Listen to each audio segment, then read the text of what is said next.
बाला को सलीबी अगवा करके किले लेकर जा रहे होते हैं। बाला उनसे कहती है कि कुस्तुनतुनिया और नेकिया में पैसे खत्म हो गए हैं क्या, जो तुम लोग यहाँ से गनीमत लेने आए हो। उधर सिपाही गुंदूस के पास आके कहता है कि उस्मान ने बातुर को खंजर मार दिया है। उधर बातुर की माँ गुस्से में उस्मान के खेमे में आती है और उस्मान पे खंजर मारने की कोशिश करती है। तभी गुंदूस उसके हाथों को पकड़ लेता है, लेकिन बातुर की माँ कहती है कि अगर तुमने मुझसे मेरा बेटा छीना तो तुम्हें इसकी कीमत चुकानी होगी। गुंदूस सिपाहियों को हुक्म देता है कि उस्मान को हवालात में बंद कर दो। दुंदार अपने बेटे बातुर से मिलने जाता है तो उसका बेटा कहता है कि मुझे बचा लो, वरना उस्मान हम सबको मार देगा। उस्मान की चाची अपने मियाँ दुंदार से कहती है कि अब उस्मान का चाचा बनना बंद करें, अपना सरदार वाला चेहरा भी उस्मान को दिखाइए। जंगल में यानीस के सिपाहियों के पास सोफिया पहुंची। सोफिया बाला को देखते ही चौंक जाती है और कहती है कि ये तो इदा बाली की बेटी है बाला। इसको मैंने किले में राहिबा के लिबास में देखा था। फादर मार्कस भी इसके साथ थे। वो पादरी नहीं बल्कि पादरी की शक्ल में इदा बाली का जासूस था। इतने में बाला को होश आ जाता है और वो सोफिया की गर्दन पर खंजर रख देती है और कहती है कि अगर तुम इसकी जिंदगी चाहते हो तो मुझे छोड़ दो, वरना इस औरत को ज़िबा कर दूंगी। सोफिया अपने सिपाहियों को हुक्म देती है कि इसका काम तमाम कर दो, और वो उस पर हमला करते हैं और बाला बेहोश होकर गिर जाती है।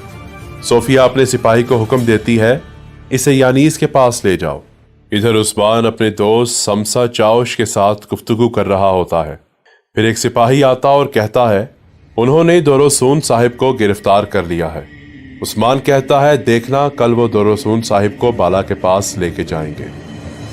उस्मान के ख्वाब में इदा बाली आते हैं और कहते हैं बेटा, आदमी के लिए बड़ा और सरदार बनना हमेशा से मुश्किल रहा है। अगर तुम दिलों में बस जाने वाले सरदार बनना चाहते हो तो हमारे प्यारे नबी सल्लल्लाहु अलैहि वसल्लम की पैरवी करनी चाहिए। ना वो दुश्मन के आगे झुके और ना ही दुश्मनों के आगे डरे, और उन्होंने सिर्फ सच की आवाज बुलंद की और साथ ही उस्मान की आंख खुल जाती है। इधर यानीस बाला पे तशद्दुद करता है और कहता है कि मुझे मुकद्दस समानतों के बारे में बताओ। बाला कहती है कि मैं मुकद्दस समानतों के बारे में कुछ नहीं जानती, मेरे अब्बू इदा बली जानते हैं।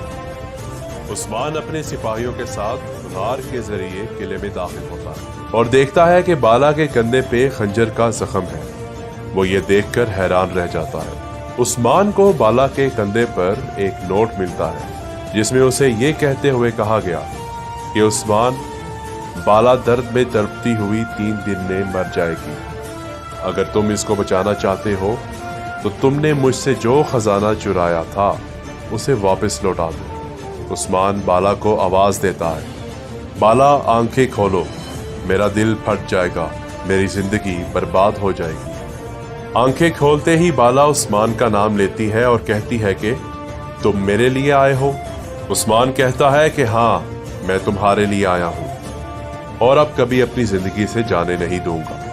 बाला कहती है कि अब बहुत देर हो चुकी है, यानीस का जहर मेरे खून में है। तुम इस खित्ते की उम्मीद हो उस्मान, मुझे मेरे हक माफ करना उस्मान।